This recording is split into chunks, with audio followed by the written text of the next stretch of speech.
The wind rolling over the highlands of Yorkshire that evening carried a cruelty carved from winter itself, slicing across the moors and slamming against the stone facade of Hawthorne Hall as though determined to penetrate the heart of the manor's master. The estate, vast and imposing in its stark symmetry, stood like a quiet sentinel against the darkening sky, solemn, unyielding, almost severe in its grandeur.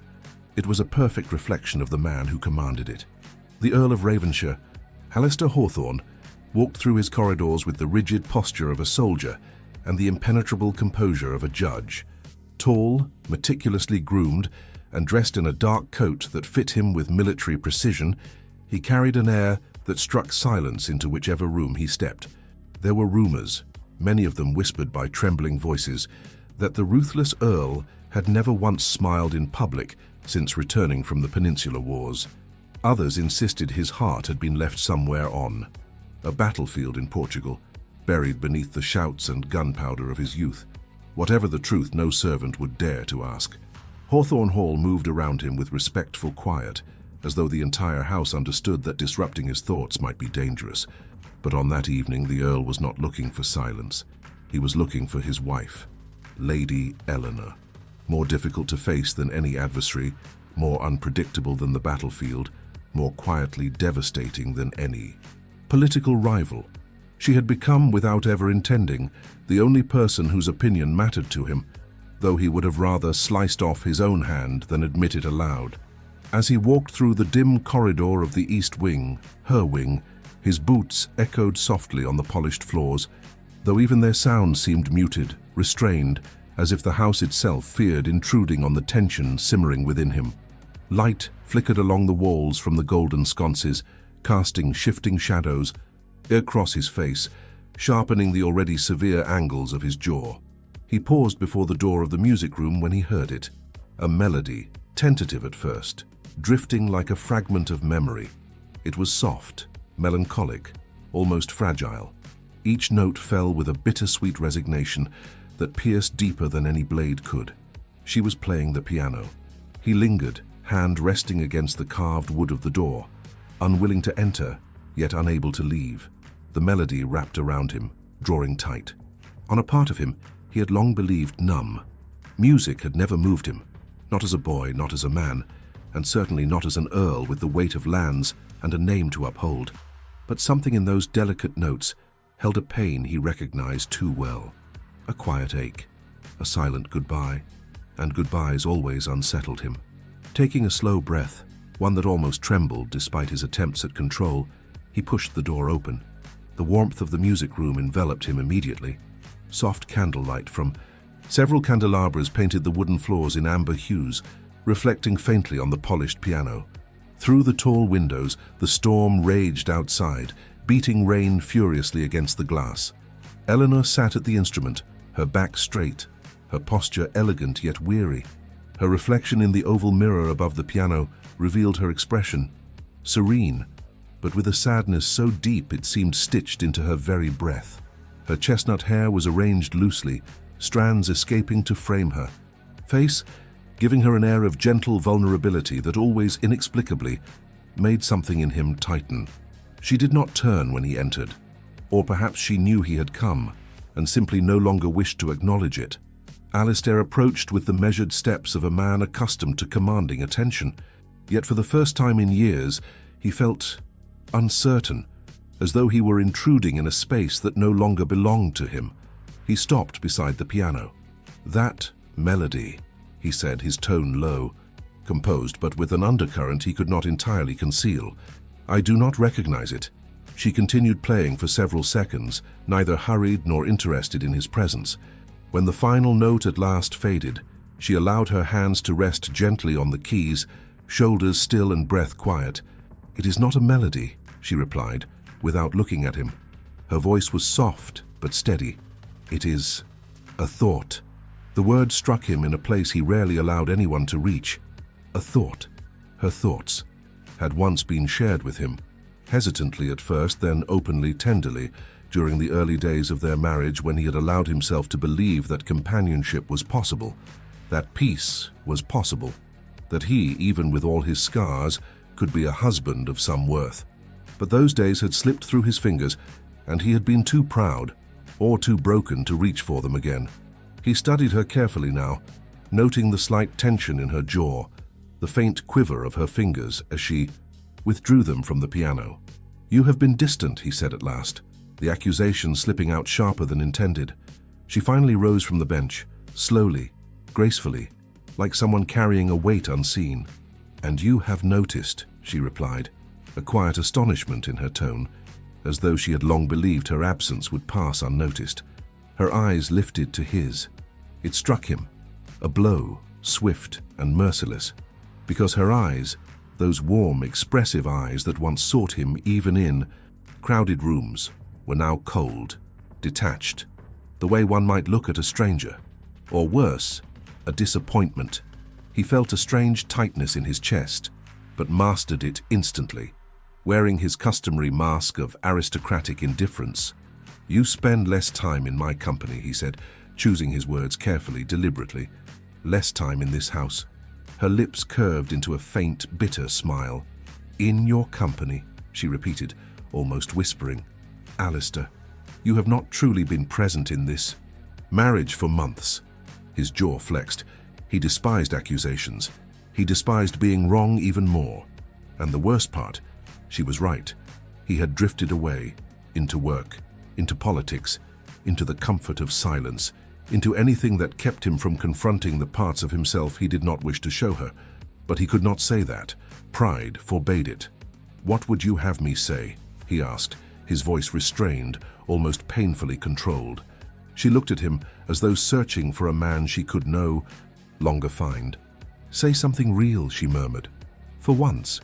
Say anything that is not duty or obligation. Say that you feel anything." His throat tightened. Emotion was not a language he spoke. He turned slightly, glancing out the window at the storm, grasping for the cold comfort of the world outside. And when he looked back, she had already stepped away from him, moving toward the door. "Eleanor," he called, more sharply than intended. She paused. He hated how relief washed through him simply, because she stopped. He hated how desperate he suddenly felt for her to look at him, but she did not turn. "I have never asked you for more than you could give," she said softly. "But now, I no longer know if you wish to give me anything at all." He felt something shift, an unfamiliar panic, faint yet undeniable. "You are my wife," he replied stiffly, inadequately. She closed her eyes at that. "Exactly," she whispered. "I am your wife, and you treat me as though that title binds me to silence." His breath caught, sharp and involuntary, because he knew he had wielded silence like a weapon for too long, with soldiers, with servants, with adversaries, but with her, never intentionally. Yet perhaps that was the greatest cruelty, what he inflicted without intention. Before he could answer, she opened the door, and in the quietest voice he had ever heard from her, she said, "I stopped looking at you, Alistair, because you stopped seeing me." The door closed behind her with a soft click, small, insignificant sound, but in the quiet that followed, the mighty Earl of Ravenshire felt something fracture, a splinter, fine but deep, a wound where no weapon had reached him. For a long moment, he remained utterly still. Only the storm outside dared to move, lashing relentlessly at the windows. He stared at the door she had walked through, a hardness settling in his chest, not anger, not pride, fear. Fear of losing something he had never learned how to hold. When he finally exhaled, the E sound trembled, just slightly, but enough for him to hear it, enough for him to understand with a cold clarity that wrapped around him like the winter itself, that his wife had slipped beyond his grasp. And for the first time in many years, Alistair Ravenshire, the ruthless Earl feared by all, felt utterly powerless. The storm had not quieted by morning. Rain still beat relentlessly against the tall windows of Hawthorne Hall, and the sky hung low and iron-grey over the Yorkshire landscape.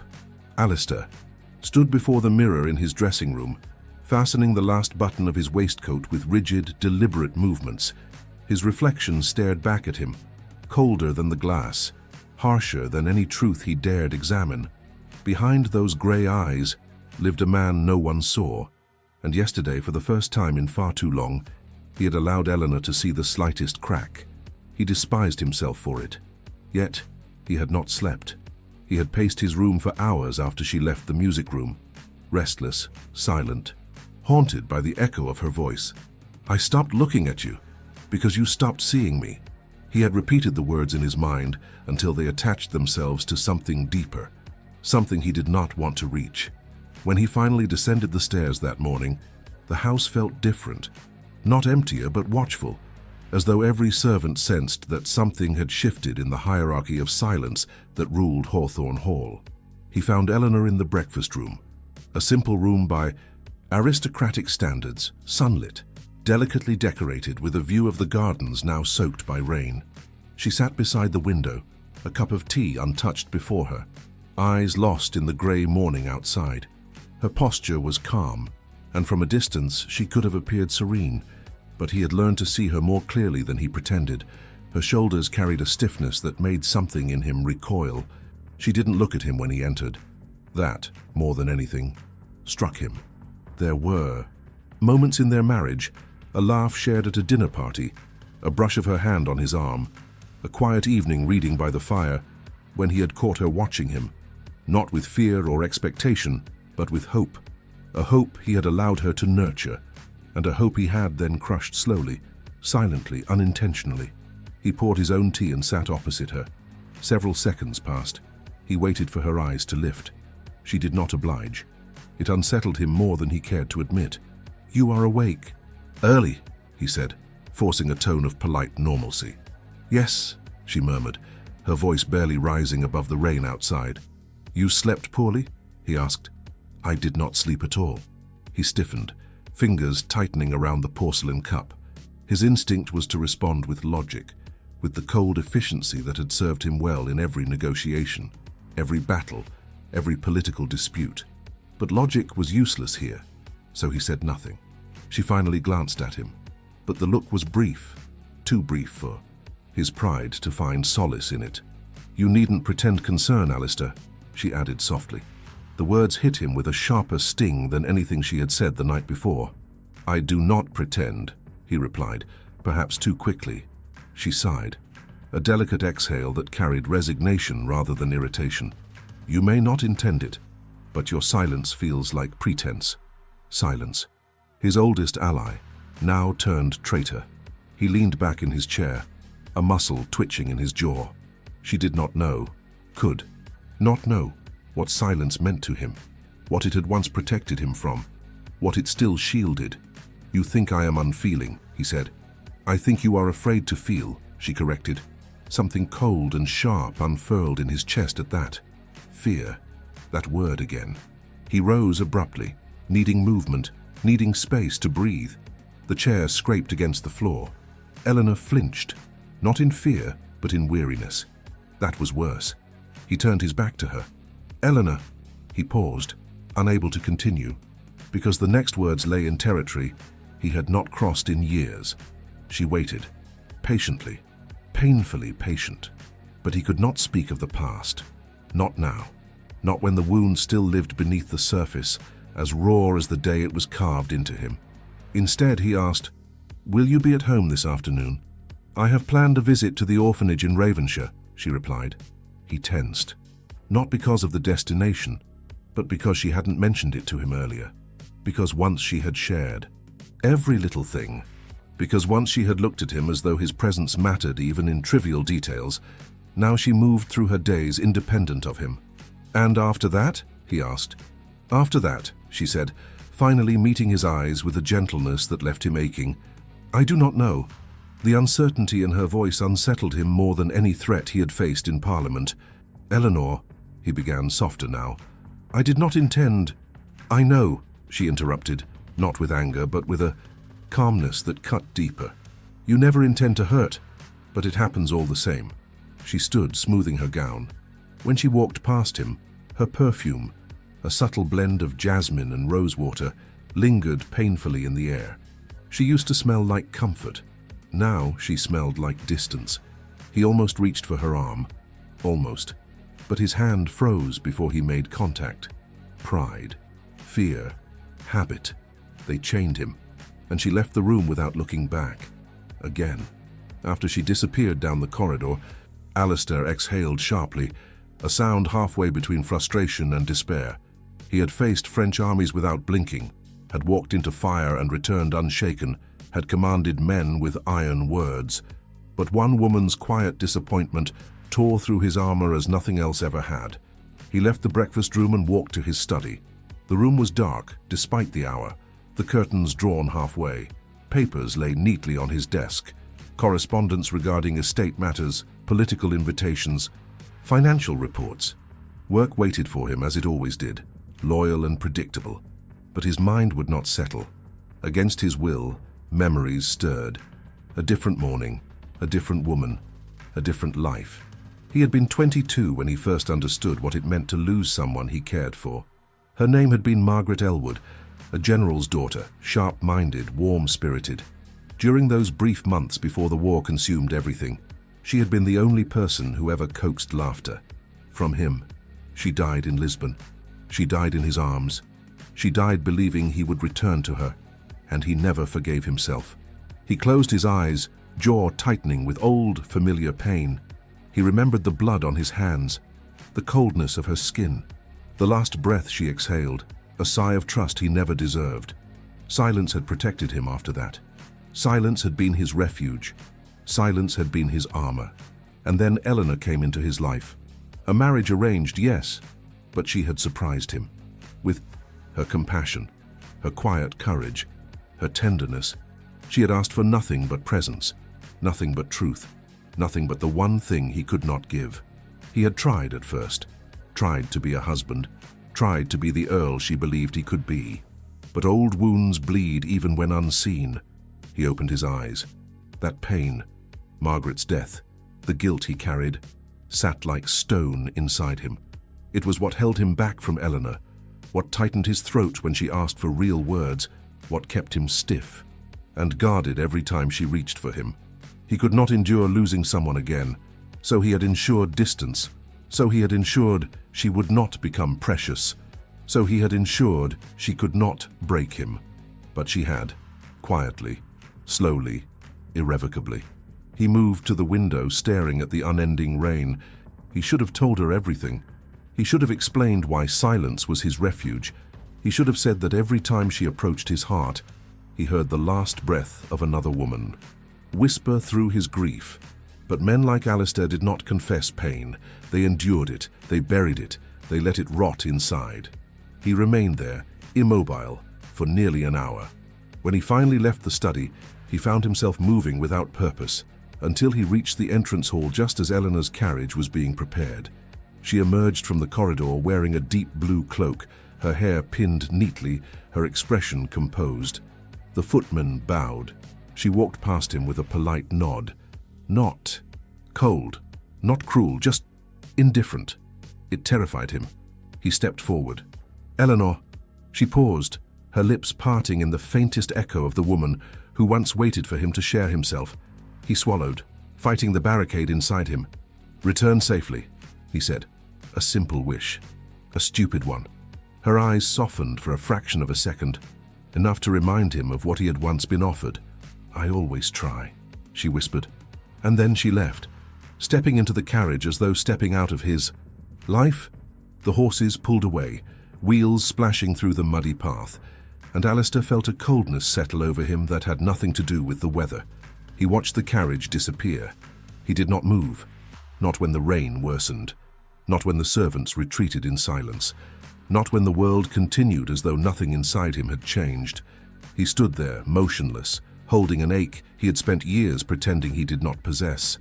A wound older than his marriage, older than his title, older than the mask he wore with such precision.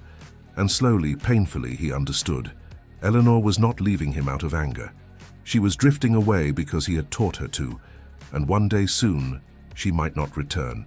The rain eventually subsided, but the heaviness it left behind lingered inside Alistair long after the storm had passed.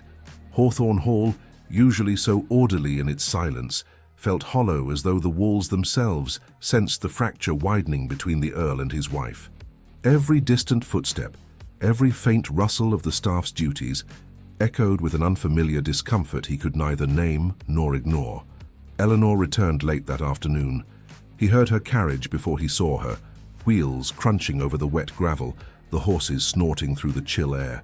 He moved instinctively toward the entrance hall, then stopped halfway down the staircase, unsure why he had risen at all. By the time she entered through the heavy oak doors, he had positioned himself as though he had simply been passing by. Her cheeks were flushed from the cold, her hair slightly disheveled from the wind, and there was a faint smile lingering on her lips, a soft, unguarded expression he had not seen in weeks. She carried a small parcel wrapped in cloth, and her gloves were lightly stained from the orphanage gardens. She looked alive, not because of him, but despite him. He should have been relieved. Instead, an unwelcome sensation gripped him, tight, low, and irrational. Something like possessiveness, something like fear, something dangerously close to longing.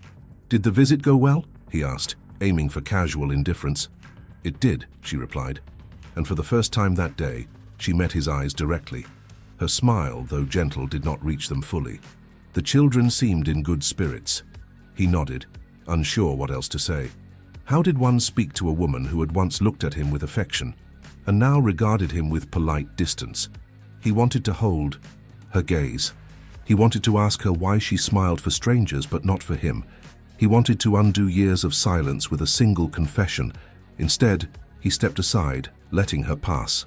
It was only after she disappeared up the staircase that he realized he was gripping the banister as though steadying himself. Later, as dusk bled into night, an invitation arrived. Lady Pennington's Winter Ball, an event of considerable prestige, expected to gather the finest names of the season. Eleanor had been looking forward to it for months, though lately she had spoken little of any social gathering. Alistair, for his part, disliked such events. Too many people, too much pretense, too many opportunities for masks to slip. But when Eleanor approached him that evening, holding the embossed card between delicate fingers, he understood immediately that she intended to go with or without him. "Will you accompany me?" she asked, her voice calm, unreadable. He hesitated. Too long. Long enough for something inside her to dim. "If you prefer to decline," she began. "No," he interrupted, sharper than he intended. "I will accompany you." She nodded, neither pleased nor disappointed, and in that simple gesture he felt the weight of a man watching something precious slip beyond reach. The night of the ball arrived with an unforgiving cold. Carriages lined the drive of Pennington Manor, lanterns illuminating ladies wrapped in silk and velvet, gentlemen in tailored evening coats, and musicians, whose instruments carried warm melodies into the crisp air. Inside, chandeliers glittered overhead like constellations suspended from the heavens. Voices mingled in lively conversation. Laughter rippled through the ballroom, accompanied by the distant rhythm of violins tuning up near the stage. Eleanor looked radiant. She wore a gown of soft ivory that fell gracefully to the floor, adorned with delicate embroidery that caught the light with every breath she took. Her hair was pinned elegantly, a few curls framing her face in a way that softened her already gentle features. Alistair, in contrast, looked every inch the severe aristocrat, dark coat, white cravat tied with military precision, expression composed to conceal the storm beneath. Upon entering, Eleanor moved with ease among the guests, exchanging polite greetings, offering warm smiles. She had always possessed a natural ability to make others comfortable, an effortless charm that he admired more than he dared express. And then he saw him. Lord Whitford, younger, handsome, charismatic in a way that drew attention without effort. He stood near the orchestra, speaking with a group of guests. When his eyes fell on Eleanor, they brightened noticeably. He approached her with a deferential bow and a smile that bordered on admiration. Alistair's jaw tightened. Whitford had been a frequent presence at social gatherings in recent months, always friendly, always polite, always lingering a second longer when speaking to Eleanor. He watched Eleanor greet him with the same grace she offered everyone. But there was a softness in her smile, a softness she no longer reserved for her husband.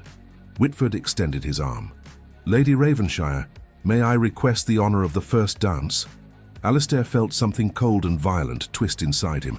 Before Eleanor could answer, Whitford glanced toward the Earl, waiting for his consent with impeccable manners. It infuriated him. Eleanor looked at Alistair then, truly looked, as though giving him one last chance to claim what was his, to speak, to say something real. He opened his mouth. Nothing came out. His silence, his accursed, habitual silence, rose like a wall between them. Eleanor turned back to Whitford. "Of course," she said softly. "It would be my pleasure." And with that she placed her hand into another man's. The music began, a sweeping waltz that filled the ballroom with warmth, and Alistair stood rooted in place as he watched Whitford guide her onto the dance floor. She moved with grace, her dress swirling, her laughter soft and genuine. It struck him like a blow. She had not laughed like that in his presence for months. As the waltz progressed, Alistair's grip on his glass tightened until his knuckles whitened. He felt the eyes of the room upon them, upon him. Whispers stirred like restless winds. "Lady Ravenshire dances beautifully tonight. She seems happier than before. And the Earl? Look at him. He seems carved from stone." He turned away, unable to endure more. But the music followed him, taunting him with every turn, every note, every echo of Eleanor's laughter drifting across the room. When the dance ended, Whitford escorted her back, slowly, deliberately, offering her his arm with a tenderness that was far too familiar. Alistair intercepted them. "Enjoying yourself?" he asked Eleanor. The words cold, clipped. Eleanor studied him with a calm he found unbearable. "It is a pleasant evening," she replied simply. Whitford cleared his throat, politely. "Ravenshire," he greeted, inclining his head with respectful courtesy. "Your wife is an exceptional dancer. I thank you for allowing me the honor." Alistair forced a tight nod. His throat felt constricted, his chest tight with something dangerously close to jealousy. Whitford glanced at Eleanor once more, then at Alistair. "If you will permit me, I would like to request another dance later." "No," Alistair said immediately, surprising even himself. Whitford blinked. "I beg your pardon?" "You have had your turn," Alistair replied, his voice dropping to a low, controlled growl. "That will be all for the evening." Eleanor's eyes widened slightly, not in fear, but in disbelief. Whitford looked between them, searching for any hint of jest. Finding none, he offered a stiff bow. "As you wish," he said before retreating. Eleanor remained silent until Whitford was out of sight. Then she spoke, softly, firmly. "You embarrassed him." "I prevented impropriety," Alistair countered. She shook her head. "There was no impropriety. You seemed rather engaged." "I was dancing," she said, her tone cooling. "Something a married woman is allowed to do when her husband refuses to." His chest tightened further.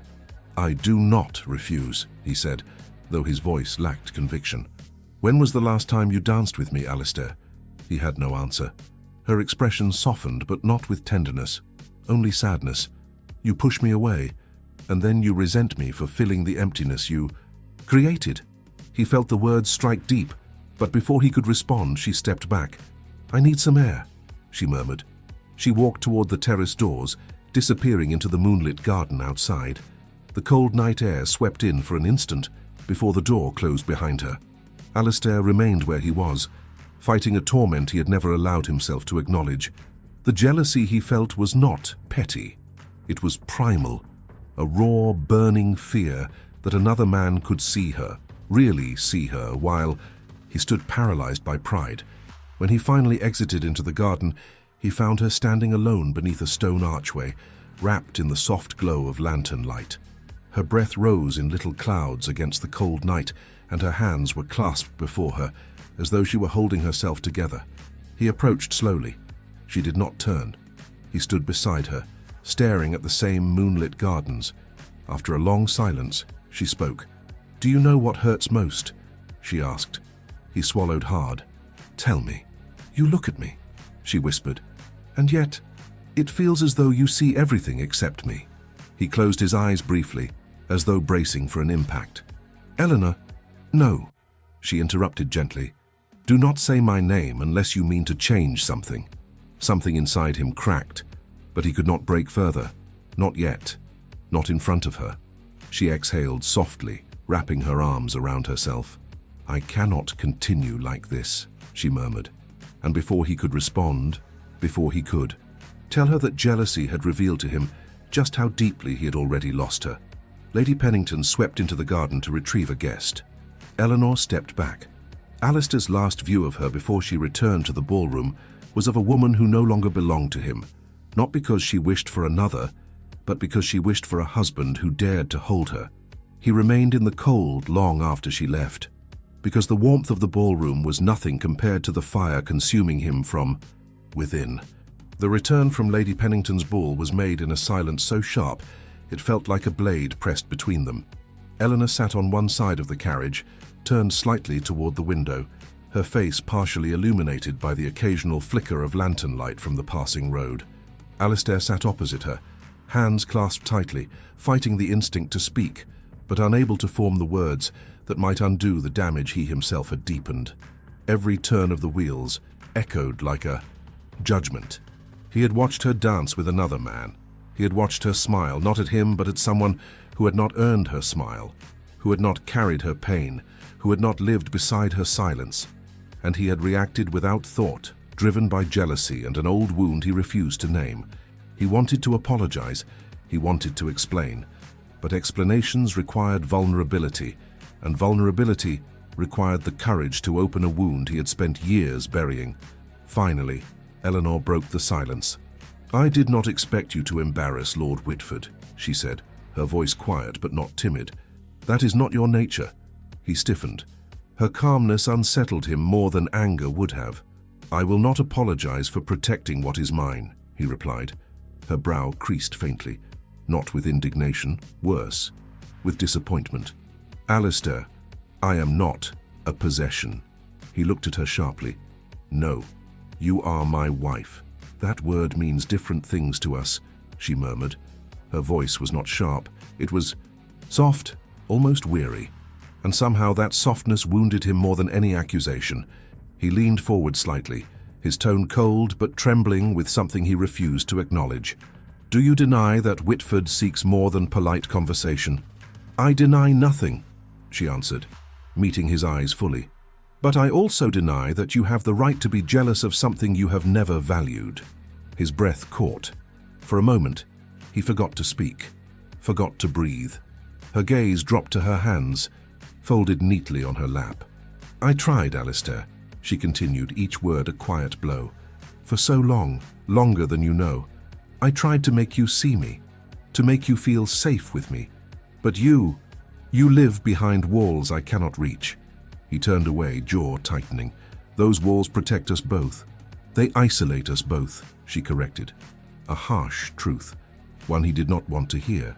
When they finally reached Hawthorne Hall, she stepped out without waiting for him to offer his hand.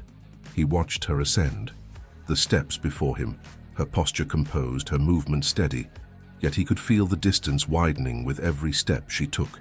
Inside, she paused only briefly. "Good night, Alistair." He swallowed. "Good night." She disappeared down the corridor to her rooms. He did not sleep. He did not undress. He paced. The house was silent, save for the faint whisper of the wind. Shadows clung to the walls as though they were watching him, judging him, and for once, he could not hide behind silence. He had pushed her too far, and tomorrow he feared she might break. The breaking came sooner. By morning, an unwelcome visitor arrived at the estate, an invitation delivered not on paper, but in person. Lord Whitford. Alistair found him in the entrance hall, speaking politely to one of the footmen. Eleanor stood a few paces away, her face pale but composed. Whitford bowed upon seeing the Earl. "Ravenshire, forgive the intrusion. I wish to inquire after Lady Ravenshire's well-being after last night's events." The words were innocuous, the tone was respectful, the meaning was intolerable. Eleanor intervened quickly, sensing the tension building in Alistair's posture. "Lord Whitford, you needn't trouble yourself." "It is no trouble," Whitford replied gently. "I felt responsible." The Earl seemed displeased by our dance. Alistair stepped forward. His voice dropped to a tone that silenced the entire hall. "My displeasure becomes your concern only when you forget your place." "Eleanor," gasped softly. Whitford froze, then straightened, a front but still attempting civility. "My place," he said carefully, "is as a friend of Lady Ravensshire, nothing more. That is precisely what concerns me. Alistair said. Eleanor's eyes widened. "Alistair, stop!" But he could not stop. Pride, the old destructive companion, took control. "You mistake kindness for attachment," Alistair continued, eyes fixed on Whitford. "My wife has no need of male admirers, least of all ones too eager to misinterpret courtesy." Whitford flushed. "I assure you I have done nothing of the sort." Eleanor stepped between them then, something she had never done before. "Alistair, please, this is not necessary." He looked at her. She looked back, eyes shining not with love, but with hurt. A hurt that he had placed there. Whitford bowed stiffly. "I will take my leave. Lady Ravenshire, I apologize if my presence has caused discomfort." He departed before Alistair could respond. The front doors closed with a heavy thud. Eleanor turned, and the heartbreak he had feared arrived, not with shouting, not with tears, but with a trembling exhale. "How could you speak to him like that?" she whispered. "He overstepped," Alistair replied, though his voice lacked conviction. "He showed concern," she corrected. "Something that should have come from you." The words struck like a blade. She stepped closer, her voice trembling. "Do you know what that scene looked like?" He swallowed. "I acted as any husband would." She shook her head. "No. You acted as a man terrified of losing what he never cared to keep." His breath left him. She continued, hurt spilling into her voice. "And you did it in front of others, in front of him, in front of your staff. You humiliated him, yes, but you humiliated me too. That was not my intention, but that is the result." Silence. A silence that felt like the final toll of a bell. When she spoke again, her voice was soft, but resolute. "I am leaving Hawthorne Hall. For a few days." His heart stopped. "What?" "I need time, space, I need to think."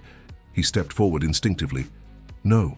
She recoiled, not dramatically, but enough for him to see it, enough to break something inside him.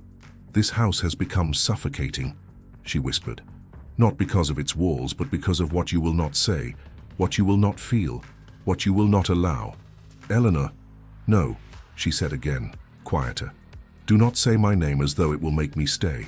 He reached for her hand. She gently pulled it away.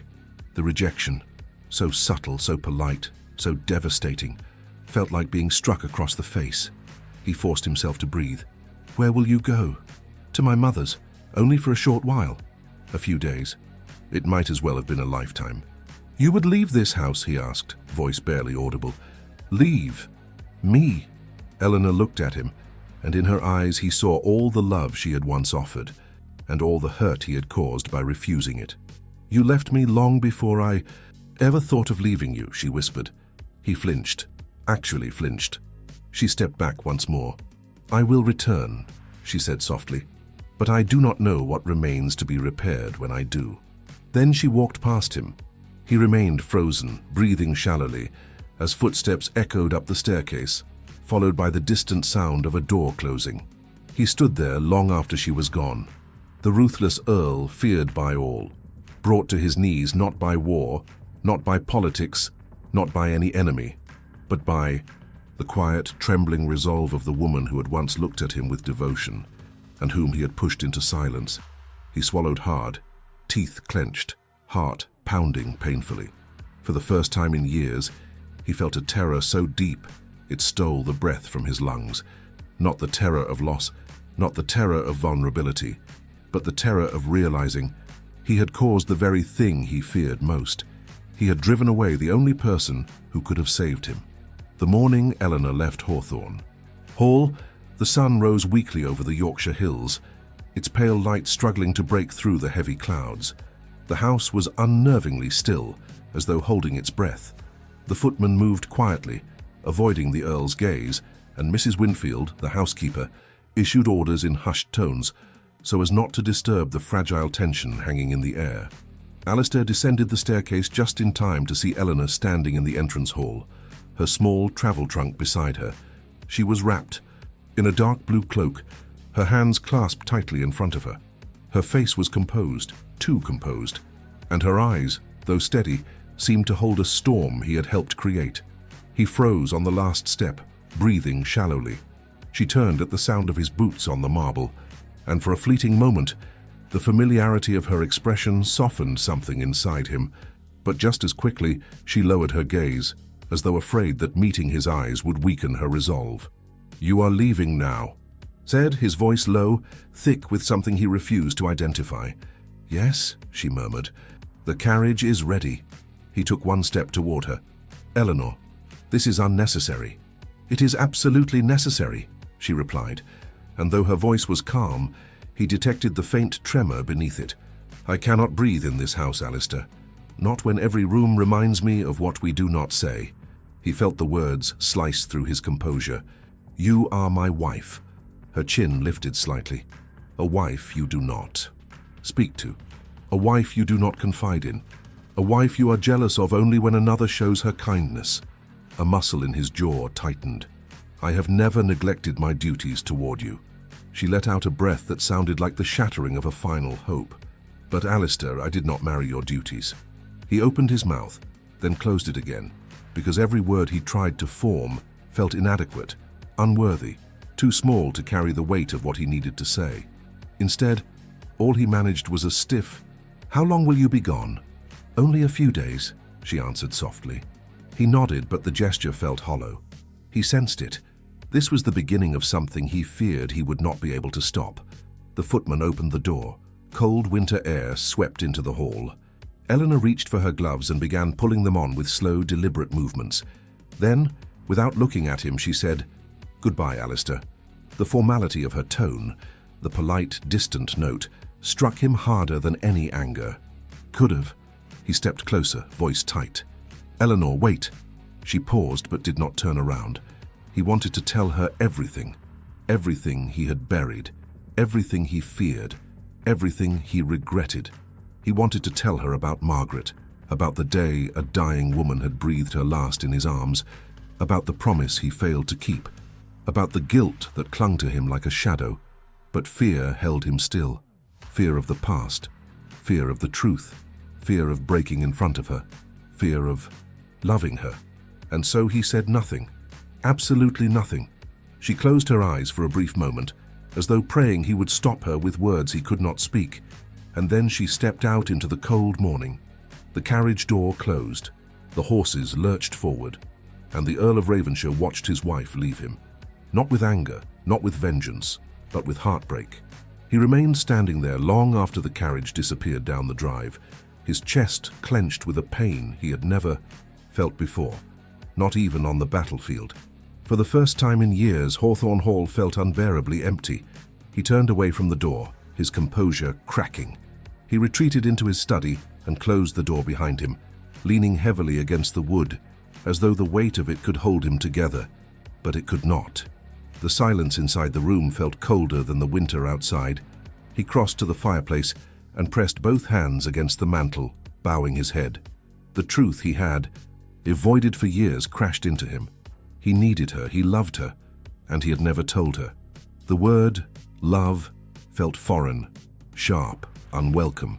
He had denied it for so long that it now sounded like a stranger's whisper, but it was the only truth left. He had loved her quietly, cowardly, from a distance she could not cross, and now she was gone. The next days were a torment.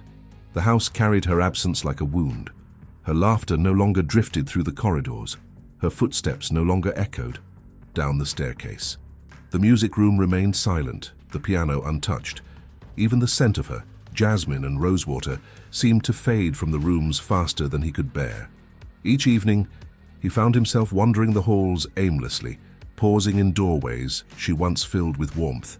Her embroidery hoop lay unfinished on a small table near the window. Her favorite book rested open on a chair, a ribbon marking her place. Her shawl hung neatly in the cloakroom, as though it waited for her. Shoulders. He found himself touching the shawl one morning, his fingers brushing against the soft wool and recoiling as though burned. He could not bear it. He could not bear the reminder of all he had broken. The staff grew uneasy. They exchanged glances when he entered a room. They spoke in softer tones, as though afraid any loud sound might shatter him further. Mrs. Winfield approached him delicately one afternoon. "Would you care for tea, my lord?" "I do not," he replied curtly. She nodded and withdrew. but he could feel her worry trailing behind her like a shadow. He stopped attending meetings in town, stopped replying to correspondence, stopped visiting the stables. The estate's affairs began accumulating on his desk in untidy piles, something unimaginable for a man like him. He could focus on nothing but the empty space where Eleanor should have been. Each night, he went to bed late. Each morning, he woke too early. Sleep offered no refuge. On the third night, he awoke from a dream so vivid it left him breathless. Eleanor stood before him, her eyes full of tears, whispering, "You never once said you needed me." He sat up, heart pounding, drenched in cold sweat. It was not a dream. It was memory, a truth he had refused to acknowledge. He rose from bed, unable to remain still. The house was dark except for the faint glow of moonlight filtering through the corridor windows. He walked through the halls until he reached the music room. The piano sat there in silence, accusing him. He approached it slowly and touched the top of the instrument, his fingers gliding over the polished wood. He imagined her hands resting there, imagined her playing those melancholic notes that had pierced him the night before she left. Without meaning to, he sank into the bench. His hands hovered above the keys, trembling. He could not play. He had never learned.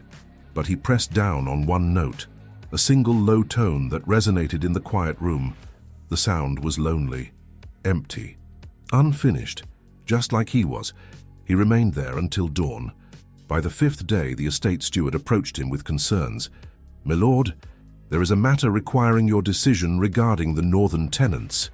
Alistair merely stared at the document placed in front of him, the words swimming across the page as though written in a language he did not understand.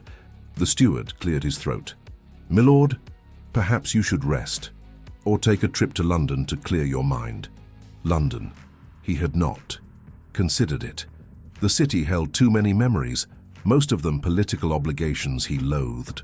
But perhaps, in the chaos of London's noise, he might drown the isolation that suffocated him here. But another thought struck him. Eleanor's mother lived just outside London. If he went there, he would be closer to her, not to intrude, not to demand, but because the distance was killing him. He dismissed the steward and paced the room, mind racing for the first time in days. He could not force her. Return. He could not command her heart, but he could show her, finally, that he was willing to change. He sat at his desk and took up a pen, intending to write her a letter. But when he set the tip to paper, his hand shook. What could he possibly say? How could a man who had spent years hiding from emotion condense everything he felt into ink and parchment? He tried. "My dearest Eleanor." He scratched it out. "Lady Ravenshire." Too cold. Eleanor. But the words would not follow. His pride was dying piece by piece. His fear was tightening around him like a noose. His silence, the armor he had worn all his life, was now a prison. He dropped the pen, breath unsteady. There was only one thing left to do. Not write, not wait, not hope she returned from her own accord. He would go to her. He would face her. And for the first time in his life, he would speak the truth. The decision settled over him like a vow. He rose, called the butler, and ordered his carriage prepared for London. Not for business, not for politics, but because he could no longer bear the ache her absence carved inside him. He was going to her, whatever it cost him, whatever he had to confess, whatever walls he needed to break. He was going to bring her home. Alistair left Hawthorne Hall before dawn. The sky was still dark, streaked with the faintest line of grey at the horizon. Frost coated the fields, turning the Yorkshire landscape into a silent sheet of silver. The horses stamped impatiently as the coachman secured the last strap, their breath rising in clouds into the frigid morning air. The Earl climbed into the carriage without a word. His heart pounded with a mixture of dread and determination, emotions he had long forgotten how to navigate. As the carriage lurched forward and the familiar silhouette of Hawthorne Hall faded behind him, a cold realization settled over him. He did not know whether she wished to see him. He did not know whether she still belonged to him. He did not know whether he deserved her return at all. But he was going. The road to London was a blur of wintry fields, barren trees, and distant villages. Hours passed in silence, broken only by the steady rhythm of hooves against frozen ground. Alistair leaned back against the carriage seat. but his posture was rigid, his hands clasped tightly, knuckles white beneath his gloves. He replayed every moment of their final days together, her expression when Whitford approached her, her voice trembling in the garden, her eyes filled not with anger, but with resignation, her hand pulling away from his as she whispered, "You left me long before I ever thought of leaving you." Those words echoed through him like a haunting refrain. He had been a soldier. He had been a statesman. He had been a leader. He had survived war and loss and grief. But nothing had ever frightened him the way losing Eleanor did. When the carriage finally entered the outskirts of London, the city greeted him with the familiar bustle of horses, clattering wheels, market cries, and the rising smell of coal smoke above rooftops. But the usual clamour of London did little to distract him. His pulse quickened with every turn of the carriage. She was close. Within this vast city, close enough to reach, close enough to speak to, close enough to lose forever. Her mother, Lady Pembroke, lived in a refined townhouse on Westmere Row, an elegant but modest residence compared to Hawthorne Hall. When the carriage stopped before the wrought iron gate, Alistair stared at the front door for a long moment before stepping out. For the first time in years, he felt unprepared. He knocked. A maid answered, blinking in surprise when she recognized him. "Milord Ravenshire, we did not expect—" "Is she here?" he asked, his voice low. The maid hesitated. "Yes, milord, but well, she is indisposed." He clenched his jaw. "Take me to her. I must announce you first." But Alistair brushed past gently but firmly, his long strides, carrying him down the narrow corridor toward the drawing room. The maid hurried after him, flustered. "My lord, please, Lady Pembroke is with her daughter. I beg you—" He stopped at the doorway. Eleanor was there. She sat near the window, wrapped in a soft shawl, her face pale from exhaustion or sadness. Lady Pembroke stood beside her, speaking in a low voice. Both looked up. Eleanor's expression changed instantly. Shock, followed by confusion, followed, slowly, by something closer to pain. "Lady." Pembroke stiffened, her protective instinct flaring. "Lord Ravenshire, this is unexpected." Alistair inclined his head politely. "Forgive the intrusion, Lady Pembroke. I mean no disrespect. But I came to speak with my wife." Eleanor rose, but unsteadily, as though unsure whether to approach him or move away. Her mother stepped protectively before her. "My daughter is here to recover, and I will not allow her to be drawn into any further distress." Alistair swallowed, stepping forward, but stopping several feet short.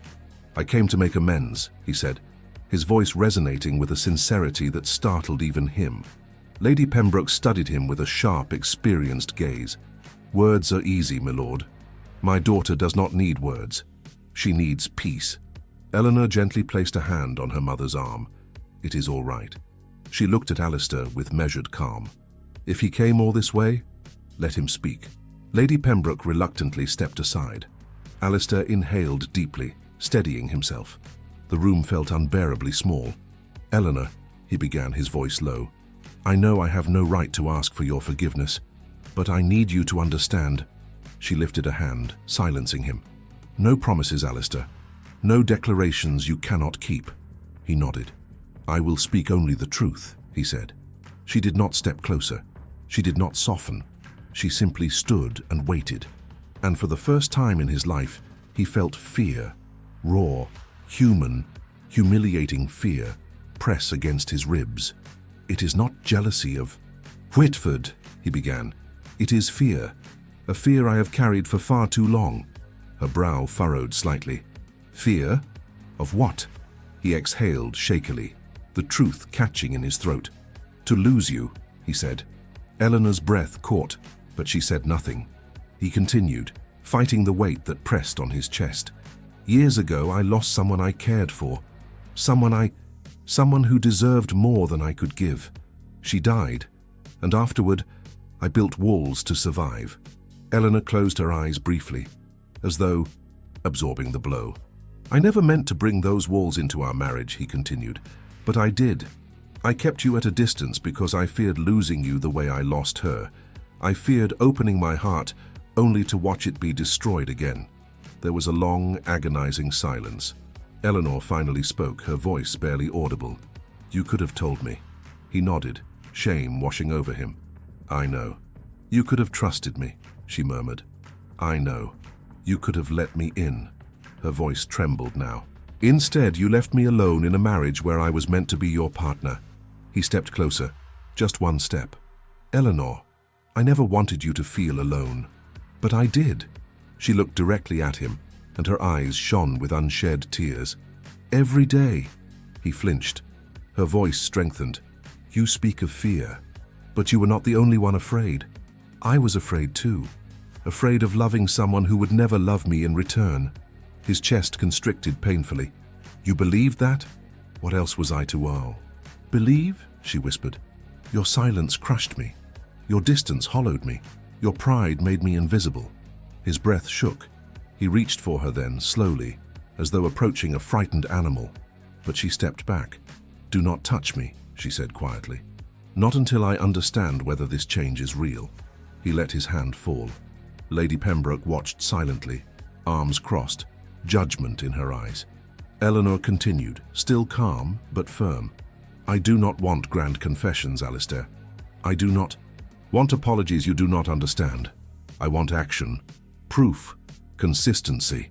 "You will have it," he said at once. "I have heard promises from you before." "I am not promising," he replied, voice low and earnest. "I am choosing, every day from this moment." Their eyes held. Something flickered in her expression, a faint tremor of hope, almost too fragile to see, but she shook her head. "Not today," she whispered. "You cannot mend years of silence with a single morning's resolve." He swallowed hard. "Then allow me the chance to show you." She hesitated. Lady Pembroke interjected sharply. "My daughter needs rest." "You have done enough." Alistair turned to her. "With respect, madam, I will not leave London until she knows the truth of my heart." Eleanor lifted her head. "You may stay in London, but not here. I will not live with you, not yet." He felt the words strike deep. "As you wish." "And," she added softly, "I will not guarantee that I will return home with you." His breath stopped. "Eleanor, this decision is mine," she said, holding his gaze steadily. "My heart is mine." He felt something in him collapse, but he nodded. Because she was right. Because he deserved nothing from her. Because the only way to win her back was to let her go freely and to earn her trust, not command it. He bowed his head. "Very well." She exhaled, trembling slightly. "We will speak again, but not today." He stepped back, giving her space. He turned toward the door, then paused. His voice, when he spoke, was raw. "I will wait, Eleanor, as long as it takes." She did not respond. He walked out of the house with a dignity that cost him everything. When the door closed behind him, he felt the weight of it like a blow. Outside, the cold London air hit him sharply. He drew a deep breath, steadying himself. She had not taken him back. She had not forgiven him. She had given him nothing but a thread, a fragile, faint thread of possibility. But it was enough. He stepped into the street. He would not return to Hawthorne Hall without her. He would stay in London. He would change his habits, his actions, his way of being. He would prove himself not through words, but through deeds. Because the ruthless Earl, feared by all, had finally found something he feared losing more than anything in his life. Her. London had never felt so vast or so unforgiving. For days, Alistair walked its streets with the heavy stride of a man carrying his own execution order. He rented a modest suite in a gentleman's hotel near Belgravia, far from political acquaintances, far from society's eyes, far from the familiar weight of responsibility that had always given him refuge. Here, he had no refuge. Here, he had only himself, and the growing fear that Eleanor might not return to him. She had not sent word, not a message, not a note, not even a polite acknowledgement of his arrival. He did not visit Lady Pembroke's home again, not out of pride, but out of respect. Eleanor had asked for time, and for once in his life, he would honor what she needed rather than what he demanded. He spent his days pacing the city streets, Hyde Park at dawn, Chelsea at midday, Westminster at dusk. All the while, his thoughts circled the same relentless truth. Without her, Hawthorne Hall was only a building. Without her, his title was only a burden. Without her, His life shrank into something small and hollow, no matter how grand it appeared from the outside. The Earl of Ravensshire, feared across Yorkshire, respected in Parliament, unshaken by war or politics, had finally discovered the one force capable of breaking him: love. Not the poetic love of novels, not the dramatic love of young men and women, but a deep, quiet, devastating love born from fear and loss, and the slow realization that he had found a woman he could not survive without, and he had almost lost her. 3 days passed, then 4. On the 5th evening, as fog rolled across the city, a soft knock sounded at his door. He froze. The knock came again, gentle, hesitant.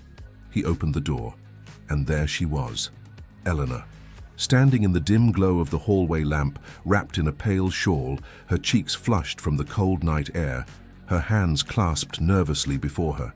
She looked both fragile and unshakably strong, as though wrestling with something far deeper than he could grasp. His breath abandoned him. Words nearly followed, but she spoke first. "May I come in?" He stepped aside instantly. "Of course."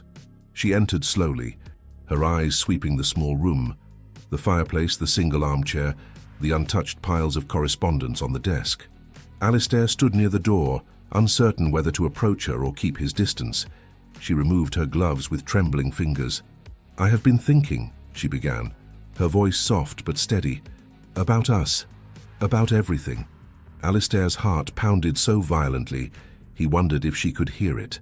"I needed time," she continued, "to breathe, to understand what I wanted, what I feared, what I could endure." She paused. "And what I could not." He swallowed hard. "Eleanor, if you have come to say goodbye—" "No," she said sharply. He froze. She took a small step toward him. "I did not come to end our marriage." The relief hit him so powerfully his knees almost weakened. "But," she continued, lifting her chin with quiet resolve, "I did come to ask for truth, all of it, without pride, without silence, without armor." He nodded, breath trembling. "You shall have it." She hesitated, then lowered herself into the armchair by the fire. Alistair remained standing, as though afraid to come too close and frighten away a fragile mercy. "Sit," she said gently. He obeyed, taking the other chair, though he perched on the edge of it, tense as a man awaiting sentence. "Tell me," she said, "tell me why you built those walls around your heart. Tell me why you shut me out. Tell me why you looked at me with longing but never crossed the distance between us." He closed his eyes. It was time. No more hiding. No more silence. "When I was young," he began slowly, "before the war, before I inherited my father's title, I cared for someone, deeply." A shadow crossed Eleanor's face. She did not interrupt. "Her name was Margaret Elwood," he continued. "We were engaged, or nearly. I loved her." He paused, then corrected himself. "Or I believed I did." It was the fevered love of youth, intense, consuming, fragile. Eleanor listened with steady composure, though her fingers tightened around the armrest. "She followed her father to Portugal during the campaign. I went to her as soon as I could, and she died in my arms." He let out a shuddering breath. "I could not save her. I failed her. I watched the life leave her eyes, and in that moment, I decided that love was a lie designed to destroy men." Eleanor's gaze softened, pain flickering across her features, not for herself, but for him. "I built walls," he said quietly. "Walls no one could breach. Walls I believed would keep me from ever feeling that kind of loss again." Her voice was almost a whisper. "And you brought those walls into our marriage." "I did," he admitted, "not out of cruelty, but out of fear." She looked down at her hands. "Fear does not excuse silence, Alistair." "I know." His voice cracked. "I know." He leaned forward, elbows on his knees, hands clasped tightly. "When you came into my life, I felt something I had not felt since her, but it was different, stronger, terrifying." He inhaled sharply. "You were gentle, patient. You waited for me to speak. You reached for me when I recoiled, and I—" His voice failed. She waited. "I punished you for loving me," he whispered, "and I hated myself for it. I still do." She closed her eyes, a single tear escaping despite her restraint. And when Whitford looked at you, truly looked at you," he continued, bitterness slipping into his tone, "I realized how easily another man could offer you what I had denied you for years. Kindness, warmth, attention." Eleanor opened her eyes slowly. "And instead of telling me the truth," she said quietly, "you pushed me farther away. I know." His voice was hoarse. "I know.